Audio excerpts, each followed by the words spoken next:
couple of our friends here asked in the comments if I could dive a little deeper into the financial and money aspects of ballroom dance studios. So here's another one for you today. Side hustles. You can make money. You can make a lot of money doing things other than teaching dance. Okay, so number one, most common that I see are schlepping costumes and shoes. So they either bring in their own branding, they have consignment costumes where someone else has worn the costume, they bring it in, the studio keeps a percentage of that sale. And number three, and this is probably the most common, by the way, teachers do this too, probably even more than studios.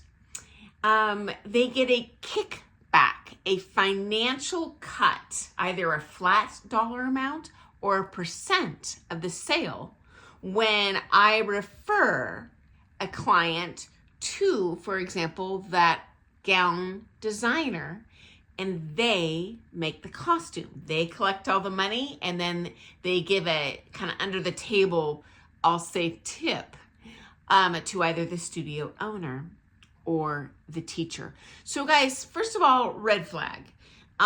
If you are being pressured to purchase from a certain designer by a teacher or a studio, especially, oh my gosh, alarm bells, ding, ding, ding.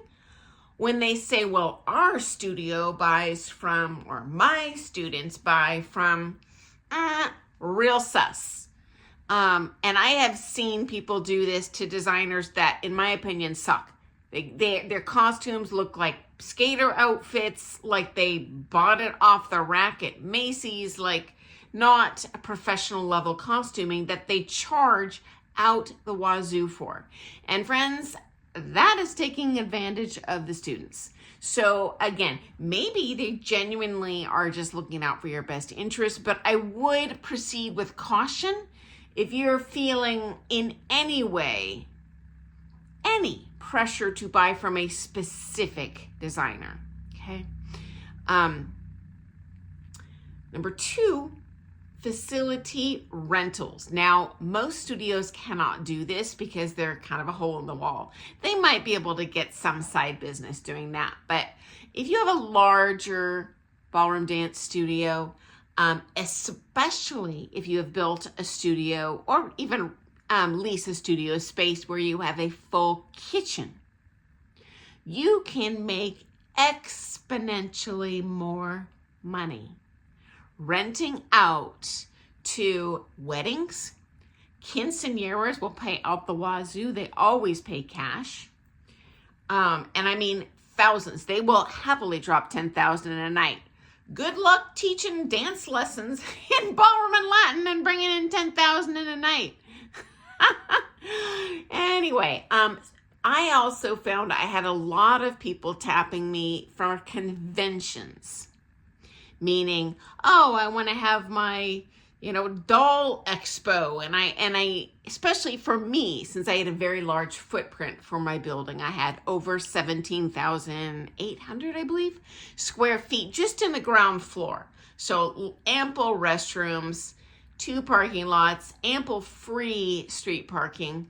That might be changing over the last couple of years, but I don't own the place anymore. I don't know what the deal is. They are building a metro station, or they plan to, so that'll probably change things. But anyway, it was a great location. I had the regional transportation station for buses literally next door. So very easy access, huge floor, ample parking, beautiful ballroom. So yeah, I could rent for top dollar.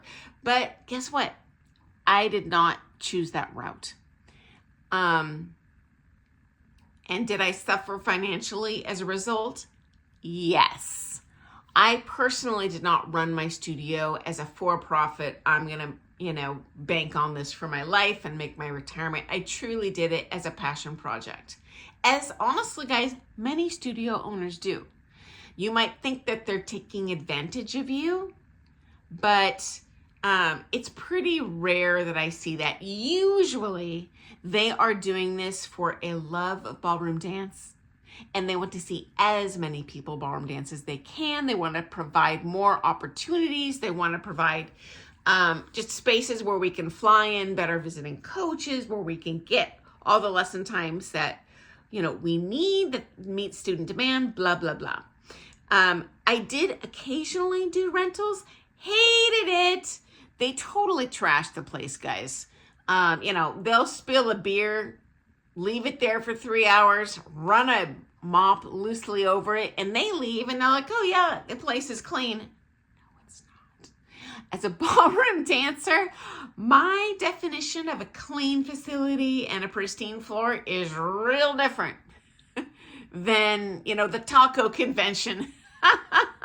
So yeah, unless I was really, frankly, desperate, to make ends meet that month, I turned away hundreds of thousands of dollars in rentals. Also, selfish motivation. I really wanted to own a ballroom dance studio.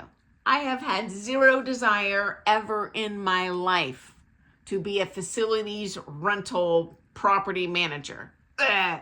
Oh my gosh, hard pass. It's just not my jam, guys. So I did learn from another studio in town.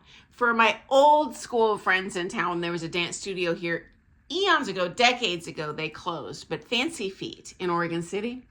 And when they moved to a new studio, they did have a kitchen.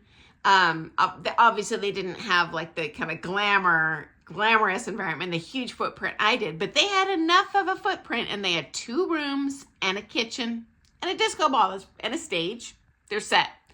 They did a lot of rentals. Financially, I understand why. I respect any business owner who takes that risk to own a business, and who often spends money out of their own pocket to provide that dancing opportunity for the local ballroom and Latin dancers. But it really hacked off the local ballroom dance community whenever they would have a ballroom dance, which I think, if memory serves me correctly, I don't know if it was once a week, every other week, but they would often cancel that social dance to just bring in the money from the rental. But, inevitably dancers drive out there to show up to the dance, or that's just the one time they're planning on dancing this week, and they are so disappointed and they get angry, and then they don't go back to the studio. And I did not want to cost myself future ballroom dancers by stealing time away from them, those social dance opportunities, so that I could make more money. That was just my personal approach. I am not putting down any studio owner that chooses that route. And I hope you wouldn't punish studio owners and no-show their business when that happens, because there's probably a legit reason. Finally, another side hustle. Many studios do that you might think they are taking advantage is selling food, snacks, beverages. At least in my case, and I believe I was selling them, it was like $1 or $2 per, can or bottle. It was kind of the going rate for whatever you would pay in any vending machine. I personally had a glass front fridge in the front desk. I didn't like the look of vending machines, but I appreciate when they have that. But honestly, guys, studio's not making money off of that. It's a total pain in my butt as the owner to have to refill that thing. It's one more little tiny bit of money that the front desk has to take time away from clients who are having a lot of ballroom dance questions. That's where my business is focused. I'm not a schlepper of food. I am a promoter of ballroom dance. So the only exception would be if your studio sells alcohol. I've only seen that in one studio. Gosh, guys, where was that? Was it like Metronome or something? I think they closed years ago, but they used to sell alcohol there. And the student of mine who took over my ballroom when I retired from ballroom ownership, she sells alcohol. There is a boatload of money to be made there. Could I have done that? Yes. But first of all, I'm not focused on event rentals. ballroom dancers aren't big drinkers. I personally have never drank alcohol in my life. And though I have no problem if someone else chooses to, it's not like the Lord will smite you. You know, that's your business. But for my purposes, I cannot ethically sell something addictive that could possibly hurt people, or heaven forbid someone left my dance and like got in a drunk driving accident. I mean, I would die. I couldn't handle it. So that would be too stressful for me. Plus, kind of go back to the hassle of the food and beverage. I don't want to go be restocking beer and, well, what a pain in my butt. I just want to get some ballroom dance on. So yeah, there's a number of ways that the ballroom dance studio owners have a side hustle. It was not the path that I chose. I personally never sold costumes. I turned away many costume designers, shoe sellers who wanted to give me a kickback for putting their junk in my ballroom. And I was just like, no, I'm here to sell dance lessons and nothing else. That is my focus. But if someone does that, that actually could be a benefit to the student. So please do not for a second think I am putting down studios that choose that path. It was just not for me. So I look forward to seeing you first thing tomorrow morning for some more things ballroom dance. And friends, thank you so very much for expressing in the comments what you are interested in hearing more stories about.